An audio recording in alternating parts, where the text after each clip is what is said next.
नमस्कार दोस्तों, स्वागत है आपका A to Z स्टोरीज अद्भुत ऑफिशियल पर। साधु संत फकीर गुरु रहबरों की सदा ही जय जयकार।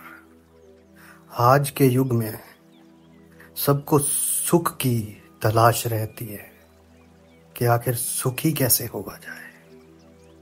बहुत से धन के होने के बावजूद भी कई लोग सुखी नहीं रह पाते, चिंताओं में सारी उम्र व्यतीत होने लगती है। तो एक बार भगवान बुद्ध से एक भिक्षु ने पूछा कि मैं सुखी होना चाहता हूँ, क्या करूं। महात्मा बुद्ध ने कहा कि तुम अपने मन से भोगों को निकाल दो। भोगों का लगाव तुम्हें सुखी होने नहीं देगा। भोगों से मित्रता मत करो, उनकी मित्रता तुमको नरक की ओर ले जाएगी। संसार के भोग चोर के समान हैं। ये चोर तुम्हारी आयु को धीरे धीरे नष्ट करते रहेंगे। अपने मन से स्वार्थ की भावना को बिल्कुल निकाल दो। ऐसा करने से तुम्हारे मन में सम्यक ज्ञान उत्पन्न होगा। उस ज्ञान के सहारे तुम धीरे धीरे वैराग्य को प्राप्त कर लोगे। वैराग्य सर्व सुखों का खजाना है। एक भिक्षु ने पूछा कि मैं लोभ को मिटा नहीं पा रहा हूं भगवान, मैं क्या करूं। महात्मा बुद्ध ने कहा कि तुम लोभ को एक सीमा में बांध दो। इस अंकुश से उसकी शक्ति कम हो जाएगी। अगर लोभ से सावधान नहीं होगे तो जीवन दुखों से भर जाएगा। लोभ एक प्रकार का फटा हुआ थैला है, उसको जितना भी भरोगे वे भर नहीं पाएगा। लोभ एक प्रकार का नशा है, तुम कितना भी संग्रह करो फिर भी तुम्हारा मन तृप्त नहीं हो सकता। लोभी मन की भूख कभी भी मिट नहीं सकती। संग्रह करना छोड़ दो, क्योंकि साथ में कुछ भी नहीं जाता है। बांटना प्रारंभ कर दो। जितना जितना बांटते जाओगे उतनी उतनी शांति तुम्हारे पास आती जाएगी। एक भिक्षु ने पूछा कि आत्मा कैसा है।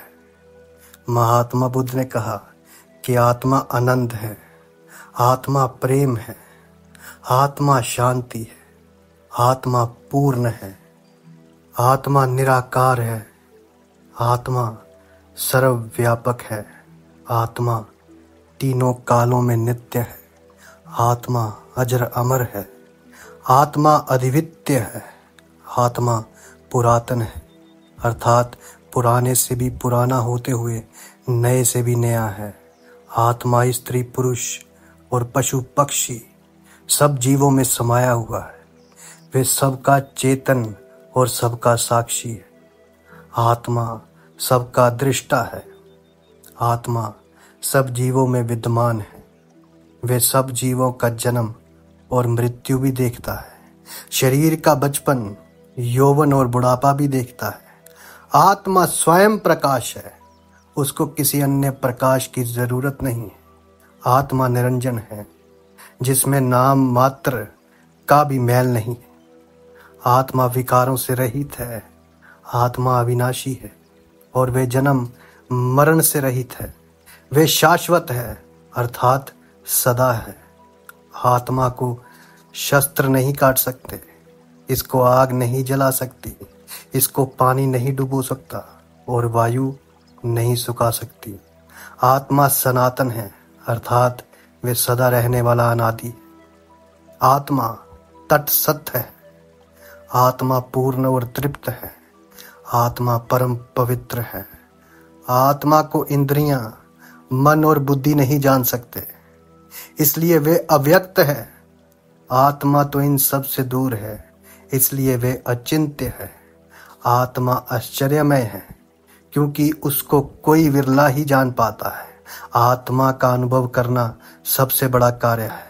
आत्मा अवधेय है, क्योंकि उसका कभी भी किसी भी साधन से कोई भी नाश नहीं कर सकता। आत्मा सदा भरपूर और पूर्ण है। उसका जो अनुभव कर लेता है वे आनंद को प्राप्त कर लेता है। आत्मा वही है जिसे पाने के बाद संतों फकीरों ने कहा कि मुझ में मेरा किछ नाही। जो किछ है सो तेरा, तेरा तुझी को सौंप दूं, क्या लागे सो मेरा। आत्मा वो है जो परमात्मा में विलीन है, और जो उस विलीन में होकर परमानंद को प्राप्त कर लेता है वही सुखी हो जाता है। साधु संत फकीर गुरु रहबरों की सदा ही जय जयकार।